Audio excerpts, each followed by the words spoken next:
Ladies and gentlemen, this is Juvenile Justice. We will be commencing once we have received quorum. Everyone is kind of scattered. I know Education is meeting concurrently, as well as Judiciary Civil is meeting concurrently, so there are quite a few issues there. So we will, as soon as we have quorum, we will be proceeding. And also, the HB 321 will not be receiving a hearing today. Representative Efstration had about 4 different places to be, so he will not be able to present that bill today. Just stand by. Thank you.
Thank you, ladies and gentlemen, for attending Juvenile Justice. Just for your information and clarification, we will be hearing at the chair's discretion, we have added a substitute bill for HB 5.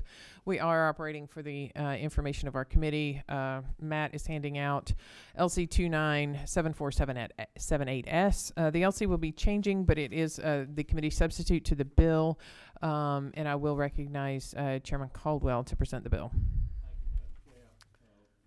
Committee has before them the committee substitute to House Bill 5, as you say, which is LS 297478S. The bill that was passed out of here was a bill that we couldn't move forward through rules in that it had payment going to per judge.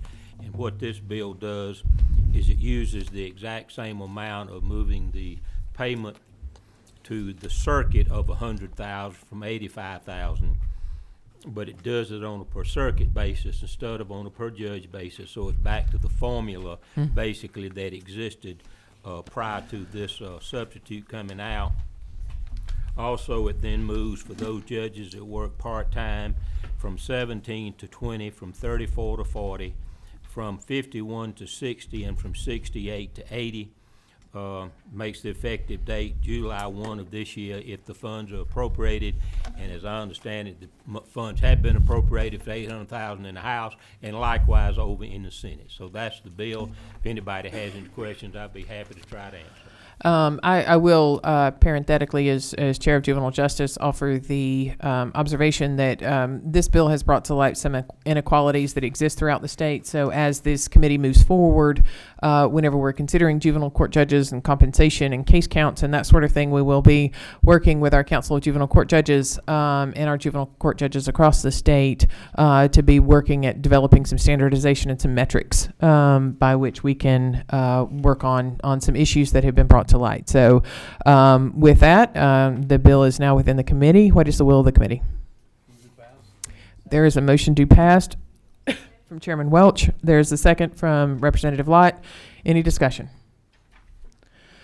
All right. There is a motion to pass for the committee substitute to HB 5. There's a motion and a second. All those in favor, please signify by saying aye. Aye. Any opposed? Thank you, Representative. Thank you, Chairman Caldwell. Appreciate it. Thank you, Madam Chair, and I'll go to the rules and ask for it to be put on. Thank you. I appreciate that. All right. The next item on the agenda is Representative Clark. I will be Representative Clark, if you'd like to come.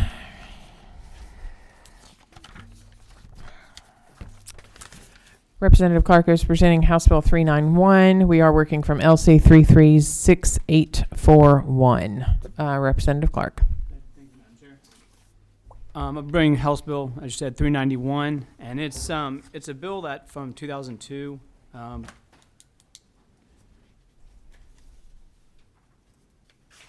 That was the Safe Place for Newborns Act of 2002, and this bill is just adding a few things or expanding. It's changing from just the hospitals to also allowing fire departments and police stations to be a safe place for a newborn. And then also, it's changing it from 7 days for the mother to put the baby in a safe place. It takes it to 30 days because I think a mother, after she has a baby, she needs more than 7 days. Usually she's still in bed, she's still resting and recovering, so it gives her 30 days for that baby to have a safe place. And then also this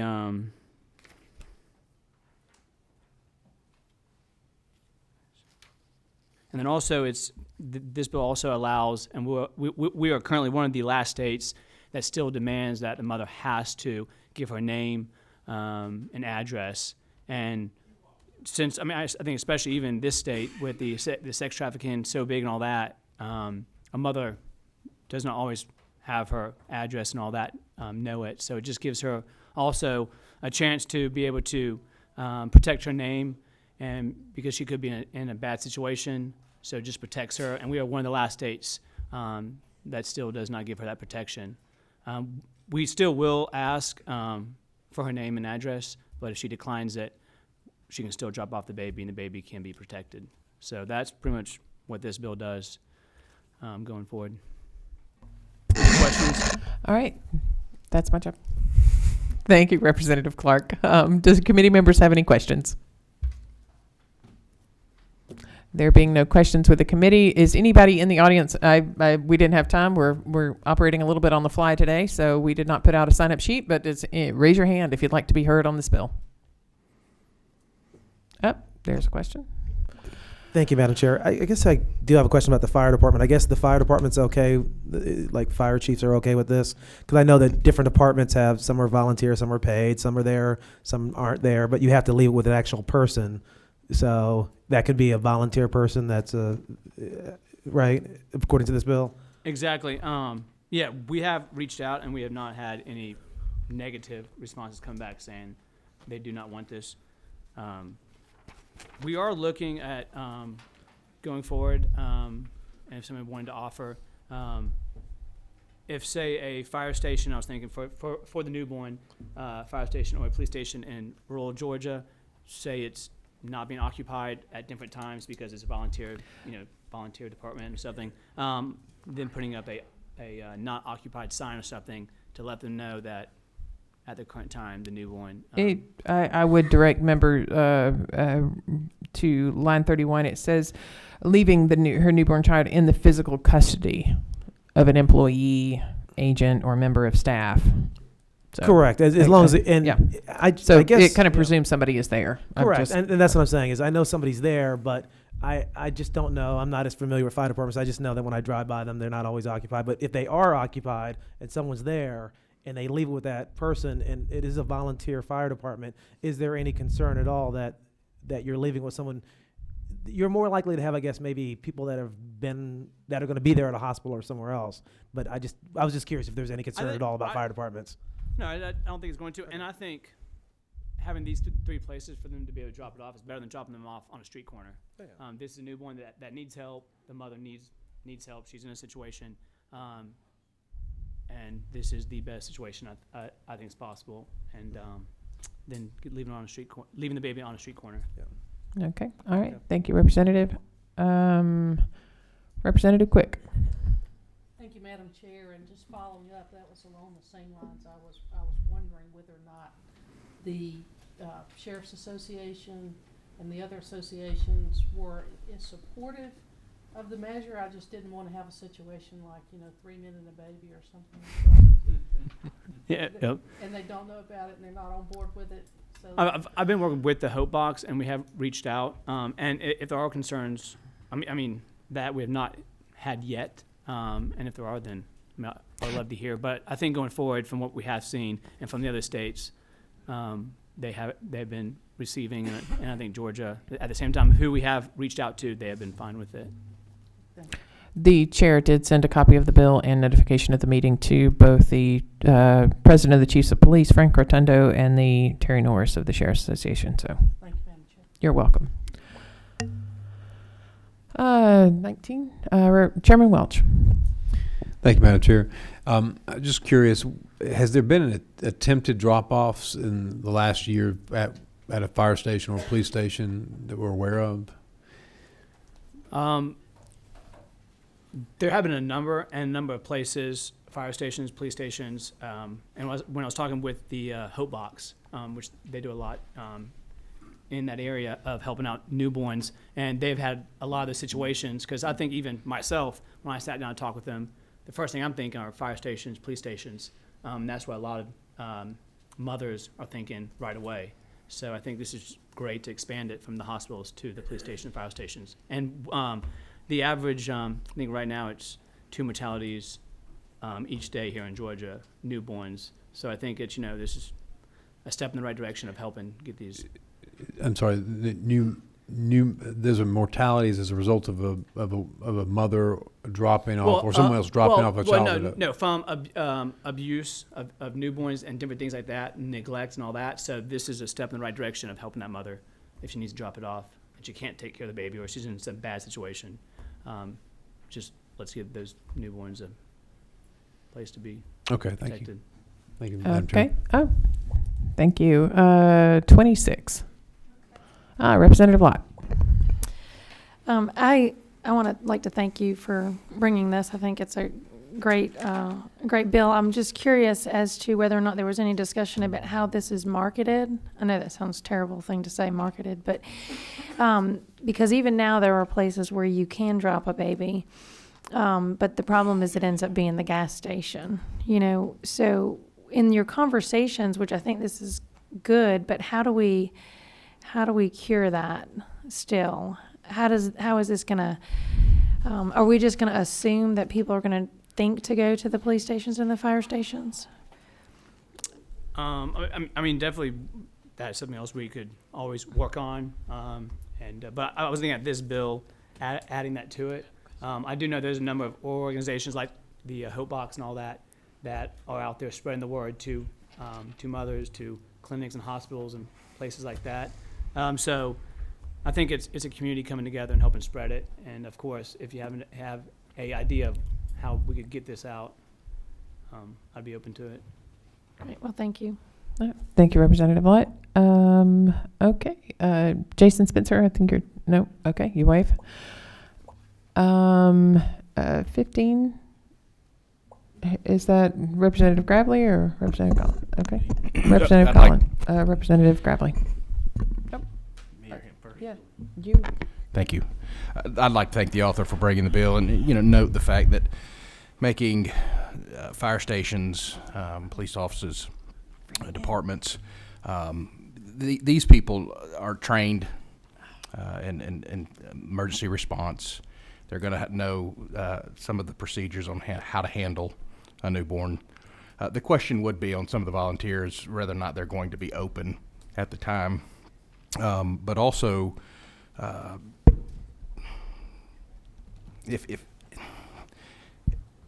with the literature and how you're going to really, I guess, to Representative Lott's question, a lot of the pregnancy resource centers, the Hope Box, some of these places are going to start incorporating this type of information in their literature. These are areas that that are known as safe spaces to some of the mothers that are coming in, underage mothers, so that there's going to be some proliferation of information that's going to be gotten out into the community, correct? Exactly. Okay. Do right on. Thank you. And as I said, most states they have the fire stations and police stations, so it's kind of common thinking, and it's spread. I think even in Georgia, but we don't have it. So now this allows it. A newborn can be protected there. Okay. All right. Thank you, Representative Gravely. Representative Collins. I just want to say I think men are perfectly capable of taking care of babies. So you had a parliamentary inquiry? I'm not sure. All right. Representative. Yeah, you had a question, David? Just one follow-up on it. Oh, sure. Thank you, Madam Chair. Just one, I guess if I'm reading lines 20 through 22, I guess currently is a medical facility, it's somewhere where births happen, where they deal with births on a regular basis. So maybe that expertise is assumed there, or is there a reason, is that just referring to that last part? I'm just curious if the reason we're dropping them off at a hospital is because they're used to dealing with newborns, dealing with births, any situation that may come up. Is there going to be the expertise at a fire station if something happens, they drop a newborn off and that newborn has some type of issue because they don't normally deal with births? Well, I mean, is that important, I guess? I think. Representative Clark, I do apologize. I'm not trying to be, but Representative Spencer has some expertise in that area and wishes to speak to that. So I'll. Thank you, Madam Chair. It is my experience working with firefighters. Many of them have cross-trained EMS, and they have basic life support, advanced cardiac life support for newborn care if that becomes an issue. Yeah. Okay. All right. I thought Representative Spencer, with his area expertise, might be a good person to answer that. Thank you, Representative Spencer. Does anybody have any other additional questions of the presenter? And does anybody in the audience wish to speak on this bill? Okay. So the bill is now with the committee. We are considering LC 336841, House Bill 391. What is the will of the committee? Representative Lott made a motion to pass, seconded by Chairman Welch. All those in favor, please signify by saying aye. Any opposed? Motion carries. Thank you, Representative Clark. Thank you, Madam Chair, and thank you to the committee members. Thank you. Representative Dempsey. Chairman Dempsey. Chairman Dempsey is going to be presenting LC 410944, House Bill 344. Welcome, Chairman Dempsey. Thank you. Good afternoon. Appreciate the opportunity to speak to this. So HB 344, which you have in front of you, seeks to correct an errant term that limited the intent of the original proposal. For any of you that were not here previously, or just to refresh your memory, in 2015, HB 568 passed with unanimous support from both the House and the Senate. That included a mandated paternity testing on all new child support cases administered by the Department of Human Services, and allowed parents with child support orders who had not previously been afforded an opportunity for a test to request one through the department. Now, you may say why. Sometimes the father that is pointed to is not actually the father, and this would allow, if there was a mistake made in that, for then that person, that man, to petition the court to set aside the order of child support. Under the current law, access to the department's paternity testing program is not as inclusive as was originally intended. The term movement was added in a committee hearing, which unintentionally rendered one part of that two-part legislation impossible, keeping men under court orders from requesting a paternity test from the department. As written, the department can only provide testing to a movant, and a customer of the department is not a movant until a motion to disestablish paternity has been filed in court. However, Georgia law currently requires that a motion to disestablish paternity must be accompanied by a paternity test, proving the movant is not the biological father. Therefore, in changing the term movant to party, which you'll see there, that will correct that error. And then the rest of the legislation restates the current law that would eliminate the potential for unnecessary requests for testing, thus removing the brick wall and allowing the department to implement the full intent of this legislation. Thank you, Chairman Dempsey. Members of the committee, any questions? There being no questions, is there anybody here to speak to the bill? Any of our guests? I see Commissioner Crittenden here. I know they're in support of the bill. Does anybody else wish to speak on the bill? Okay, there being no public wishing to speak on this bill, Representative Cantrell. I was just going to say, if when the Madam Chair is ready, I'm prepared to make a motion. Representative Cantrell is quick on the gun with making the motion. So we are now under consideration of LC 410944, House Bill 344, presented by Representative Dempsey. What is the will of the committee? I will recognize Representative Cantrell to make a motion. Thank you, Madam Chair. I move do pass. There is a motion do pass and a second on House Bill 344. All those in favor, please signify by saying aye. Aye. Any opposed? Thank you very much. We are adjourned.